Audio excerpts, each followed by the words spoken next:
মৰমৰ ছাত্ৰ ছাত্ৰীসকল তোমালোকে চাই আছা মনোবাৰ্তা ইউটিউব চেনেল। আজি তোমালোকক বুজাই আছো জেমেট্ৰিক। ইয়াত চাই লোৱা কোণৰ প্ৰকাৰ। আমি ইয়াত আগৰ পৰাই আমি এইবিলাক পাই হৈছো, কিন্তু আকৌ এইবিলাক ৰিপিট আলোচনা কৰি আছো। চোৱা তোমালোকে 1 নম্বৰত দিয়া আছে সমকোণ।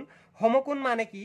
সমকোণ মানে হৈছে কোণৰ যিটো কোণৰ মাপ অৰ্থাৎ 90 ডিগ্ৰী মাপ বিশিষ্ট কোণক সমকোণ বুলিব। 90 ডিগ্ৰী যদি হয় এটা কোণক 90 ডিগ্ৰী মাপৰ কোণক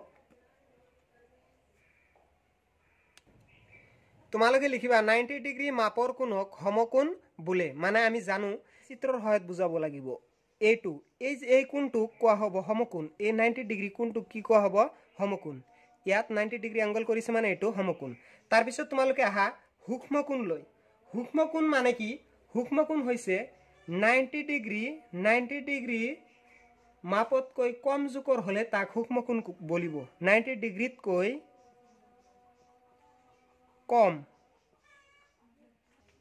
আৰু এবাৰ চাই লোৱা তোমালোকে সূক্ষ্মকোণ 90 ডিগ্ৰীতকৈ কম জোখৰ হলে সূক্ষ্মকোণ অৰ্থাৎ সূক্ষ্মকোণ বুলি কোৱা হ'ব।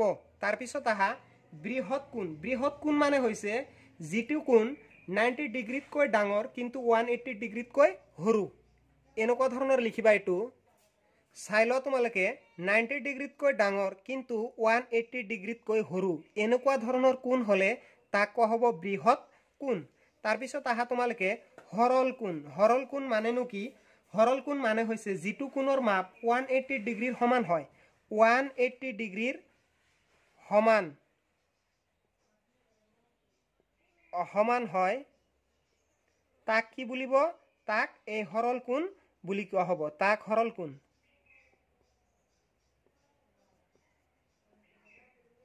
এইটো কোৱা হ'ব সৰল কোণ। গতিকে নেক্সট তোমালোকে চাই লোৱা পূৰক কোণ। পূৰক কোণ মানে কি?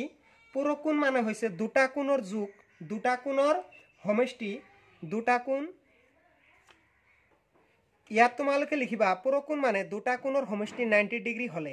আৰু ইয়াত লিখিবা যে দুটা কোণৰ সমষ্টি 180 ডিগ্ৰী হলে তাক কি বুলি কোৱা হ'ব?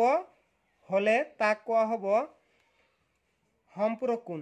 এইটোকে কোৱা হ'ব সম্পূৰক কোণ। সম্পূৰক কোণ মানে হল দুটা কোণৰ সমষ্টি 180 ডিগ্ৰী হলে এইটোক কোৱা হ'ব সম্পূৰক। আৰু পূৰক মানে হ'ব দুটা কোণৰ সমষ্টি 90 ডিগ্ৰী হলে এইটোক কোৱা হ'ব কি? পূৰক কোণ। গতিকে পূৰক কোণ, সম্পূৰক কোণ আমি গোটেইকেইটা বুজি পালো। এই বিষয়ে আমাৰ বিতংভাৱে বুজিবলৈ হলে নেক্সট যিটো ভিডিঅ' আহি আছে সেইটো তোমালোকে সম্পূৰ্ণভাৱে চাবা।